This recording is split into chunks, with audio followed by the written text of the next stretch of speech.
gostaram da leitura? Pessoal, o conto ele é um texto literário. E todo texto literário tem essas intenções aqui que nós vemos no slide. De divertir, de emocionar, de fazer a gente refletir sobre alguns comportamentos humanos.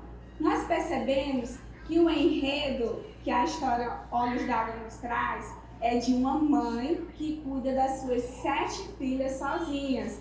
A todo momento a gente se emociona com o que a narradora personagem nos conta e, além disso, a gente consegue refletir sobre algum comportamento humano, como, por exemplo, uma mãe, veja só, olha o contexto da história, uma mãe que cuida da filha sozinha e mesmo assim ela consegue manter a família unida em meio à miséria, em meio às adversidades, tá certo?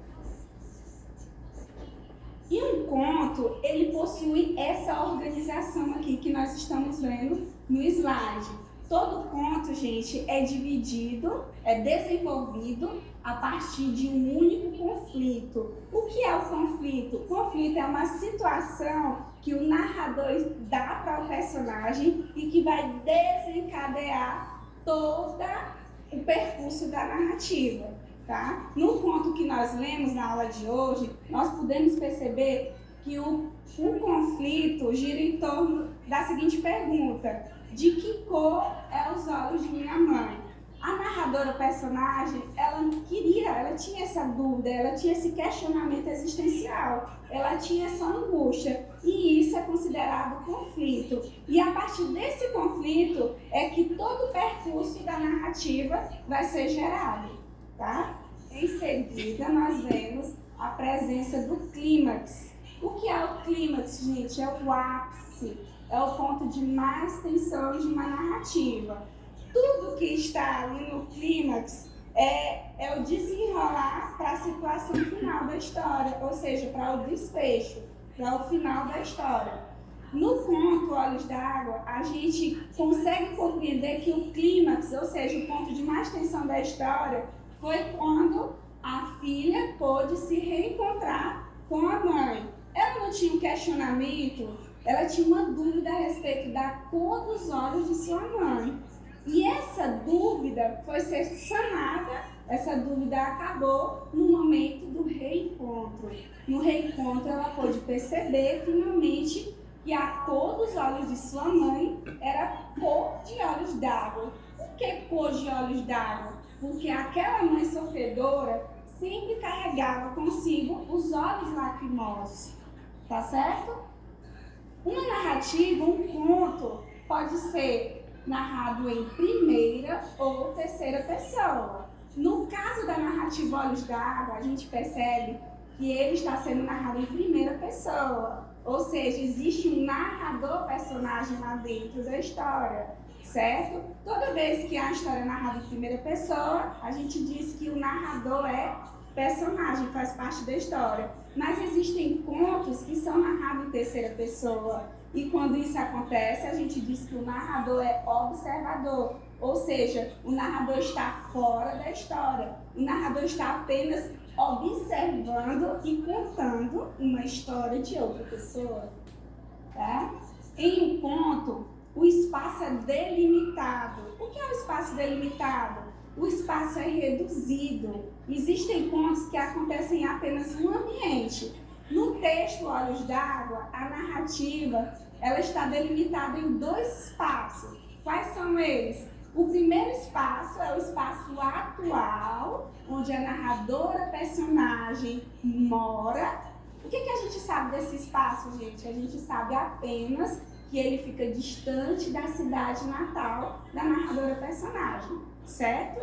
E o outro espaço, a gente consegue visitá-lo através das memórias da narradora personagem, quando ela vai visitar o seu passado, quando a gente descobre que na sua infância ela morava em um barraco, lá em Minas Gerais. E nós temos o tempo também. O tempo dentro de uma narrativa, dentro de um conto, ele pode ser cronológico, assim como pode ser psicológico. O tempo cronológico é aquele tempo do relógio marcado. E ele pode ser evidenciado dentro da narrativa através de datas, através de horários e através de palavras que indicam as circunstâncias de tempo, tais como a palavra manhã, a palavra tarde ou a palavra noite. Dentro do conto Olhos d'Água, a gente percebe que a narradora inicia com a palavra noite, marcando assim o tempo cronológico dentro da narrativa. No entanto, dentro desse conto, a presença maior é do tempo psicológico. O que é o tempo psicológico? É aquele quando o narrador-personagem retoma as suas memórias através das lembranças. E em um texto literário, a gente chama isso de flashback. Isso é um recurso literário adotado nos textos. Nós temos também a construção pouco detalhada de personagens dentro de um conto. Nós percebemos, gente, que dentro da narrativa Olhos d'Água não existe nome para os personagens. A narradora fala que era a mãe, que era a filha, e a gente pouco conhece desses personagens, só vagamente. Dentro desse conto, a gente percebe que nós conhecemos mais a personalidade das personagens do que propriamente as características físicas. E o tipo de linguagem que predomina no conto é uma linguagem concisa, ou seja, é uma linguagem resumida, até porque o conto é um gênero textual culto, como nós vimos. Dentro de um conto pode predominar uma linguagem objetiva, assim como pode predominar uma linguagem poética. No conto Olhos d'Água, a gente percebe que a linguagem poética é recorrente. No momento em que, por exemplo, a narradora personagem vai falar sobre a escassez em que as meninas viviam, em que as filhas viviam, ela diz que as panelas debochavam do vazio do nosso estômago. Vejam que a panela, que é um objeto, ela se personificou. E isso é linguagem figurada, isso é conotação, tá certo?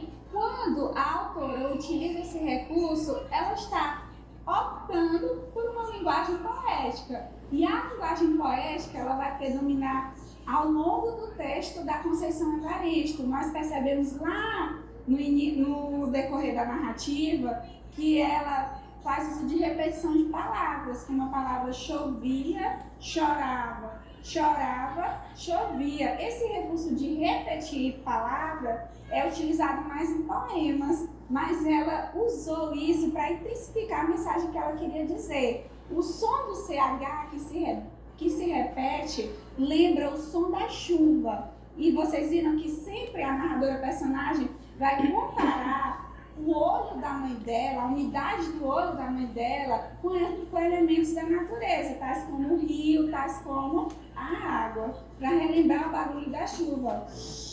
Repetiu-se o CH. Tá? Então, dentro de um texto, a autora ela se sente livre para usar de figuras de linguagem para enriquecer o seu conto. Tá? Na aula de hoje, nós aprendemos um pouco sobre a característica do gênero textual conto. Eu espero ter contribuído com vocês e a gente se